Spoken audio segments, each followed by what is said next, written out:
about religion, ideology, and economy will disappear. And in its place, there'll be new attitudes of sharing, honesty, compassion, and decency. When stock markets crash and everybody predicts despair, look for that space, that special place inside of you that's watching all of this, that space that never changes. You're not your money. You're not your bank account. You're not your debts. Economies come and go. That presence, that space inside of you is eternal.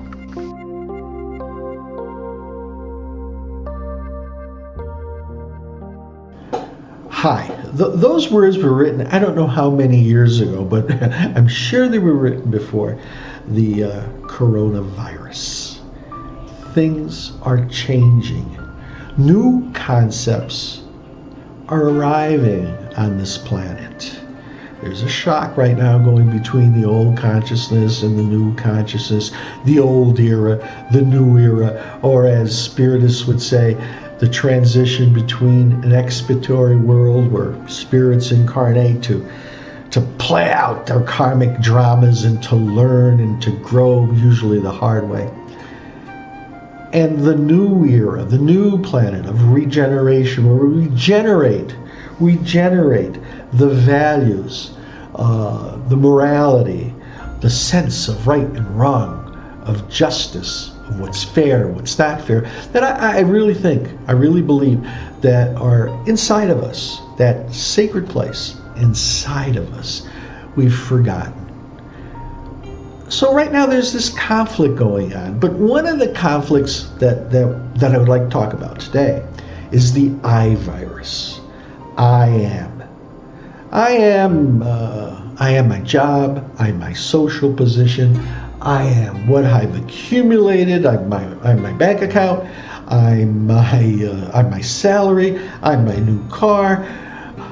Yeah, we've picked up these like an email, we picked up an X, an X, an X, an X, an X. We've picked up these annexations, not only through this life, but through our past lives. Status, power, recognition, my job, what I do, who I am. It's the coronavirus, I think, has come because we only learn the hard way. We never learn by love. We learn by swift kicks in the ass.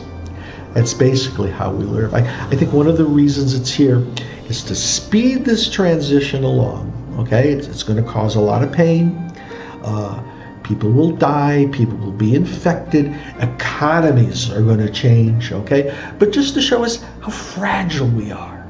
What we believed in yesterday is not necessarily what we will believe in tomorrow. Our concept of ourselves has to change. A few years back, I think maybe about 10 years ago, I was giving a lecture at a Spiritist center in Porto Alegre, which is in the south, way down at the tip of Brazil. And I was talking about this planetary transition, this change of consciousness, the old era, the new era, the transition from one to another. And I remember one woman asked me, well, what can I do about it? And I was wrong and I was right. I said nothing, because the universe has its own rhythm. The universe has its own goals, and they are independent from ours, okay? When I say universe, put in God, put in Supreme Being, you would use whatever label you like, because they're all the same, okay? I said there's nothing. Yes, but there is. There is. And I think one of the things we can do, which is a step on the path to regenerating ourselves, to relighting the feelings that have been lost, our sense of morality, our sense of justice, our sense of, hey, you're my neighbor, you're my friend, we're all the same. one of the first things we can do is begin by redefining ourselves.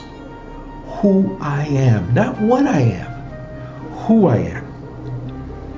And who are we? All of us, each and every one of us, are spirits, are eternal spirits.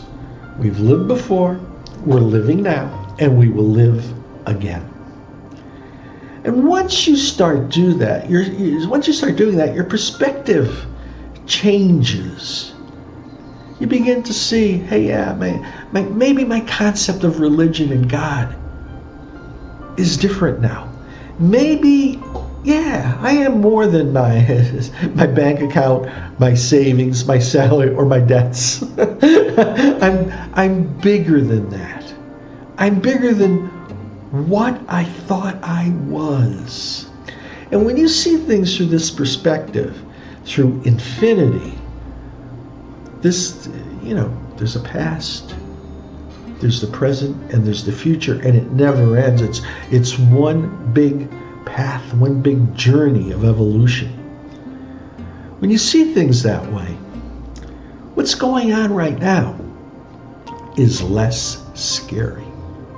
It's less threatening, because understand what I'm going to say. Sometimes your words don't really describe what a person wants to say. It's a bump in the road, and the long road of humanity, and the long road of universal evolution. Yes, economies are going to change. The way we relate to people will change. The way we earn a living will change. How we earn a living will change. How much of a living we earn will change. Countries will change. Governments will change. But let me ask you something. Things have been so great up till now. There is a new consciousness coming in. And another symptom of this transition, this changeover, is conflict. I mean, you can see it all over the place. Facebook, Twitter, social media, conflict. Basically, what this is a conflict. It's a war. It's a spiritual war between the old era that that's leaving and it don't want to go, and the new era, the new consciousness that's coming in.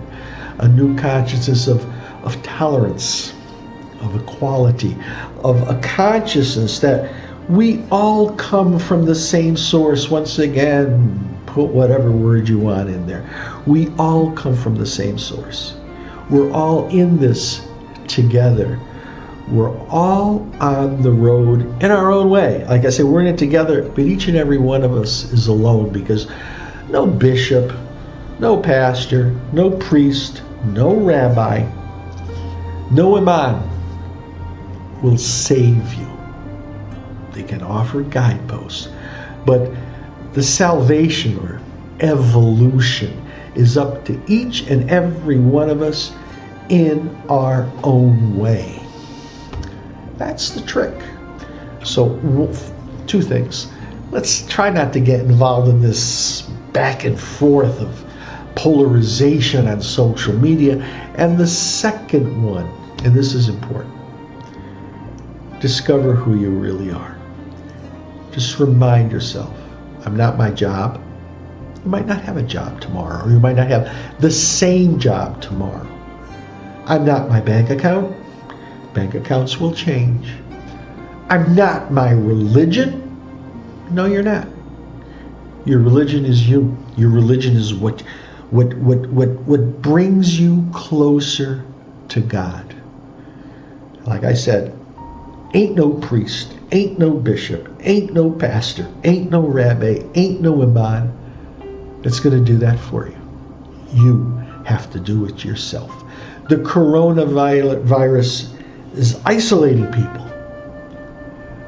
What I want you to do, if you can, try it, is isolate that sacred place inside yourself and begin to look at the world through spiritual eyes instead of human materialistic eyes. For those of you, first time you've been on this YouTube channel, thank you. Welcome.